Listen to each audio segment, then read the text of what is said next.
we're going to cook our tortellini and our butternut squash. If it all fits in the pot. But we're going to start with this. Our water's not quite ready yet. Now with the butternut squash, this is a butternut squash. I have a little display here. Okay, butternut squash. The best way to handle this is to stick it in the microwave for about a minute, just like this. And then you can cut it off, and it makes it really easy to peel. And I just peel it with a vegetable peeler. Right now it's too hard to peel because it's just really solid. The minute in the microwave is not going to cook it. It's just going to make it easier, soften up the skin to make that easier to peel. So that's a good little trick. And all I've done here is just taken the seeds out and cubed it up.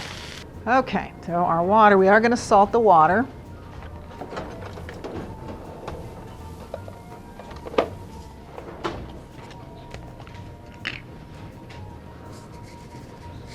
I hope I put enough in here. Whoops. Okay. Well, we're going to go ahead and put our tortellini in. And it really doesn't take too long to cook this. So we are going to start with the sauce for this. And we're going to do that by, I'll put that back on in a minute. Okay, put our butternut squash because that's going to go in there. By taking our tablespoon of olive oil and putting a little ham, and I got our little friend ham here, a little already chopped up. I think this is a little bit more than a half cup, but it'll work. Let's a little bit more ham into that mix. Okay. Oops. Okay, so we're going to let that heat up just to kind of brown them and sort of give the little flavor to the oil, to the mix in here, the little ham flavor. And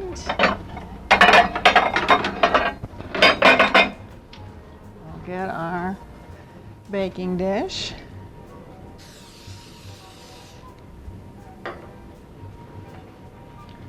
That. And our tortellini starting to come to the top.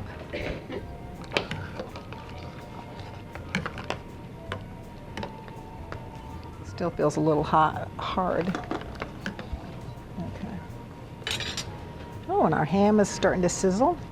Now to this pan, we're going to take our ham out as soon as we get that fried up just a little bit, and put 5 tablespoons of butter and some sage leaves. We're going to use the whole leaf. Oops, let me change over here. Because we're just going to flavor the butter. So we're going to take this whole thing here. Take out big leaves if you have to pick them out. Okay.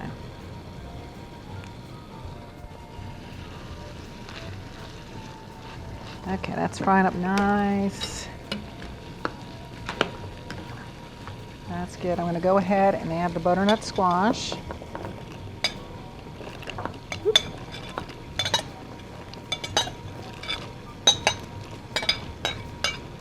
Okay, one more.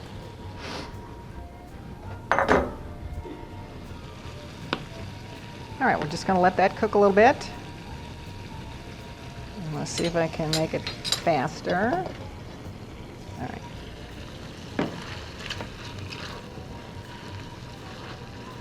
Okay, I think that's fine. We're going to take this out and leave whatever little drippings we have in here.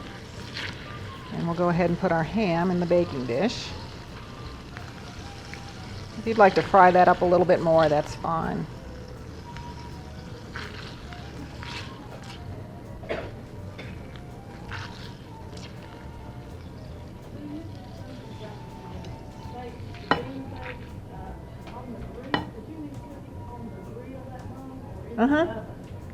Now you can put it on the grill as long as your grill's, about 300 degrees.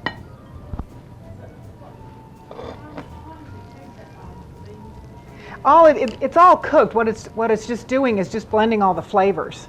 So it's just, and getting it, you saw how loose it was when we put it in there, and it's a little bit more stable now that it's baked. So it's just merely getting all the flavors blended and just kind of that slow cooked flavor. All right, plop our butter in there. And we want to kind of brown the butter, not burn it, just brown a little bit. So this is a hot pan.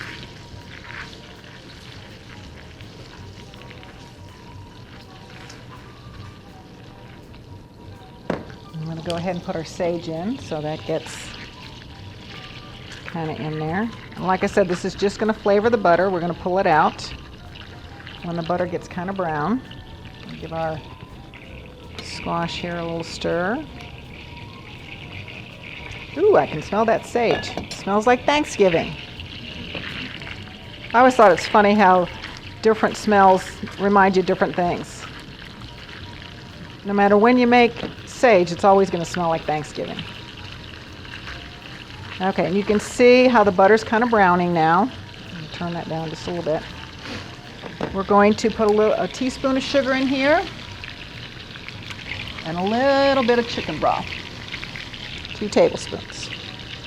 Now when you do that, put the chicken broth in because you've got hot grease here and you're going to put a liquid in there, so you want to be real careful.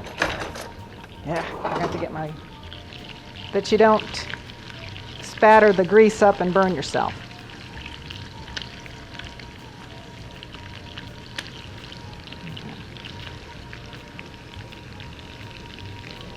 All right, so that looks nice and brown, only takes a few minutes. We're going to go ahead and pull our sage out. See what I meant when I said make sure that you get the big leaves? Since you have to pull this out. Ooh, that's not too bad. Yeah, okay. So I'm going to put our sugar in. Woo! Woo! I think that was a piece of ham. And there goes my glasses. And there goes our tortellini. Okay. Now, like I said, be very careful. I'm going to turn that off because it's ready. That was kind of scary.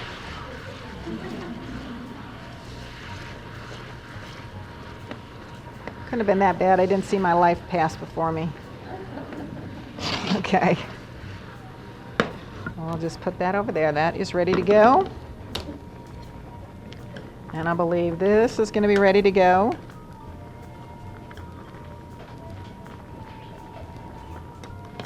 Okay. We are going to drain this a little bit, if I can do it. Let me see if I can do it from this side here.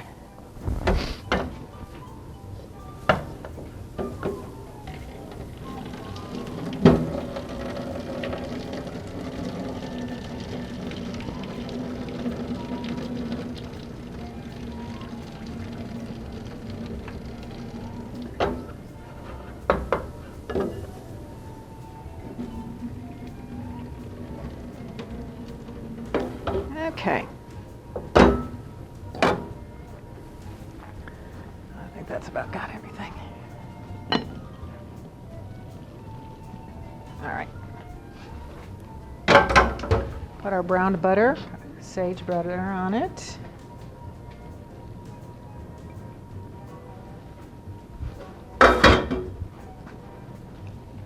Stir this up a little bit. And we're going to just kind of pop it in the oven to kind of finish it off a little bit. Ooh, it smells good. Can you smell it? No? Yes? Okay, and you can see the butternut squash. I don't have a fork here. It just, it didn't take that long to cook that. You can see how that is pretty tender. I can get a piece. You can cut it with a fork. Okay, we'll stick that in.